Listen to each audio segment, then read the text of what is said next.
Hello, and thank you so much for stopping by. I'm Soraya Martial-Wright. Welcome to The World According to Soraya. For those of you who do not know, I'm an estate planning attorney in South Carolina, and I help seniors and families with special needs plan for the unexpected and protect their valuables. All right, so last week I told you that the month of September is World Alzheimer's Month. And as promised, this week I've got some tips for you, things that you should consider to make sure that your loved one receives the right care from the right facility. Now, I know when it comes time for you to choose the right facility for your loved one, you'll probably do a Google search, maybe read some reviews, look at all the amenities that they have, how clean and pretty it is, but there are other things that you should also consider.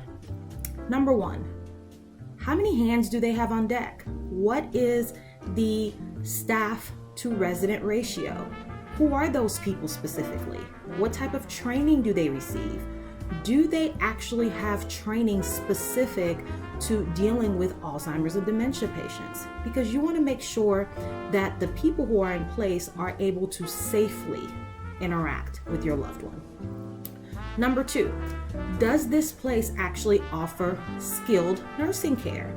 It may not be something that you need right now, but even if they don't offer it, do they at least have someone in place who can help you if there comes time that your loved one needs to transition to a skilled care facility?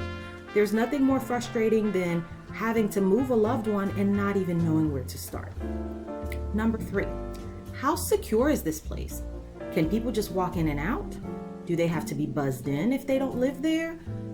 Is it safe enough that residents just can't push the door and run outside? That's very important, and even if it's not something you're considering or having issues with right now, as the illness progresses, it's something that could really be dangerous if they're not in a safe environment. Number four, does this place accept Medicaid?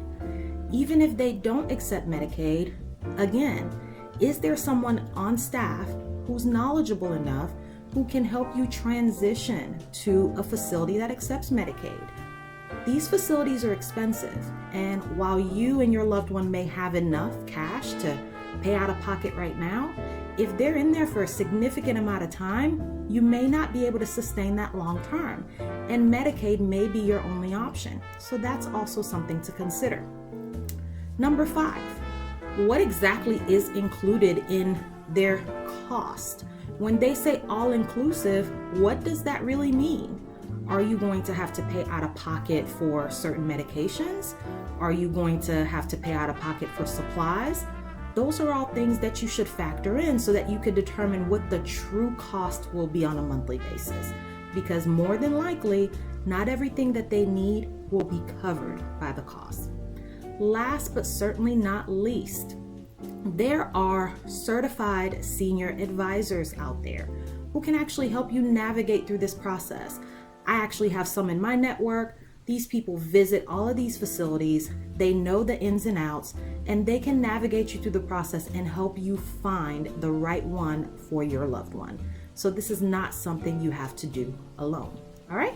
So if you didn't know that your search for an assisted living or memory care should not just stop at a Google search, and that you can actually get some assistance in finding the right one for your loved one, now you know, and I'll see you next time.